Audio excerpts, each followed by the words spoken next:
troisième, ou une approche plutôt portefeuille pour minimiser la variance du portefeuille, des choses comme ça. Il n'y a pas de bonne et de mauvaise école. Voilà.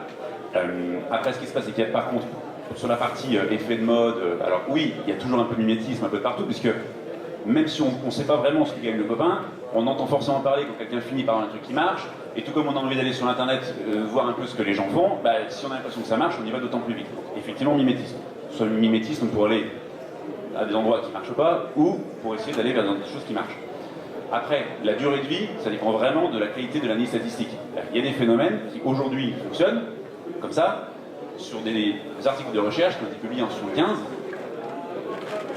où à l'époque c'était des données au mieux à la demi-heure, les phénomènes étaient déjà mis en avant, mais à l'époque on pouvait capturer des phénomènes de cette taille-là. Aujourd'hui, comme il y a de plus en plus de gens qui le font et puis les temps se réduisent, etc., on peut capturer globalement les mêmes phénomènes, mais beaucoup moins souvent, et on gagne beaucoup moins, alors que la volatilité est globalement restée, on va dire, dans le même ratio. Donc, les effets peuvent continuer, et après, combien de temps ça peut durer? Ça dépend vraiment du marché sur lequel vous êtes, du phénomène que vous capturez. Ce qu'il faut bien voir, c'est qu'il y a certains phénomènes qui sont inhérents à la construction des marchés financiers. Un carnet d'ordre, comment ça fonctionne, etc., ça a des conséquences. Et par exemple, quand Jean-Louis en parle, on voit bien qu'il y a des choses qui, depuis l'origine, globalement, quelle que soit la répartition des acteurs algorithmiques et non algorithmiques, il y a des choses qui fonctionnent avant, qui fonctionnent toujours, parce que c'est inhérent à la construction des marchés. Quand je dis construction des marchés, c'est par exemple le fait que comment fonctionne un carnet d'ordre par rapport à juste une enchère d'ouverture ou de clôture. Bon, par exemple, ça, c'est ce que j'appelle construction des marchés. Bon. Et après, donc ça, c'est un effet qui peut avoir un impact sur est-ce que ça dure longtemps comme stratégie ou pas. Enfin, est-ce qu'elle continue dans le temps à être observable ou est-ce que ce phénomène disparaît. Par contre, à l'opposé, vous pouvez avoir, plus ou moins malgré vous, vous pouvez aller sur des stratégies qui vont être techniques. Ça peut être, par exemple, un effet fin de mois, parce que réglementairement, toutes les fins de mois, les acteurs ont besoin de faire telle chose. Donc, ça a telle conséquence en fin de mois. Bon, bah, si la réglementation évolue, 5 ans après, l'effet technique n'est plus là. Donc c'est pour ça qu'il faut comme typologie de stratégie, même si on reste sur des stratégies là qui sont ce qu'on appelle endogènes, c'est-à-dire uniquement dépendant des prix et des volumes, il y en a certaines qui vont être inhérentes au marché, qui pour moi sont là tout le temps, après elles diminuent, mais elles sont là tout le temps.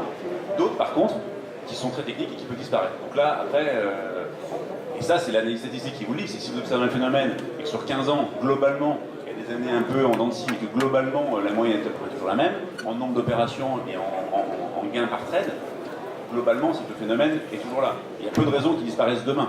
Bon, j'enlève là tout ce qui peut être analyse dans votre analyse de biais ou erreur dans l'analyse qui est faite. Et si on considère que l'analyse est bien faite, si le phénomène a depuis 15 ans, bon, il y a peu de chances qu'il évolue en 6 mois ou en 2 mois. On a d'autres effets qui peuvent être très techniques et très. Par exemple l'histoire des options, choses comme ça, ce qui peuvent. Tout à l'heure sur la manipulation des marchés, sur les échéances. Bon, ben on va rester là parce qu'il faut laisser la place. J'espère que ça vous a plu. Bon, on a fait ce qu'on a pu. En tout cas, Ludovic, merci. Merci. J'espère que vous vous rendez compte que c'est une chance d'avoir eu Ludo aujourd'hui. Bon, moi, je suis un trader technique, évidemment, intuitif aussi, bien sûr, un petit peu, mais hyper technique. Donc, si vous avez des questions, ben là il y a Mathieu, vous avez pu voir ce matin sur BFM, qui a pris ma place pour dire quelques mots avec Cédric Becker et Guillaume Semmerer. Donc là, tout à l'heure, c'était Claude Valéry. Si vous avez des questions, n'hésitez pas à nous contacter, n'hésitez pas à venir nous voir, ça n'engage à rien, on fait des portes ouvertes régulièrement, on essaye de faire des moments un peu conviviaux aussi. Voilà, donc merci en tout cas pour votre intérêt et puis peut-être à bientôt. Merci à tous et bravo à Jean-Louis qui vient de passer le tour du duel du trading. Ouais, je suis en quoi là du coup? Je suis en demi-finale, c'est ça? Ah, je suis en demi-finale.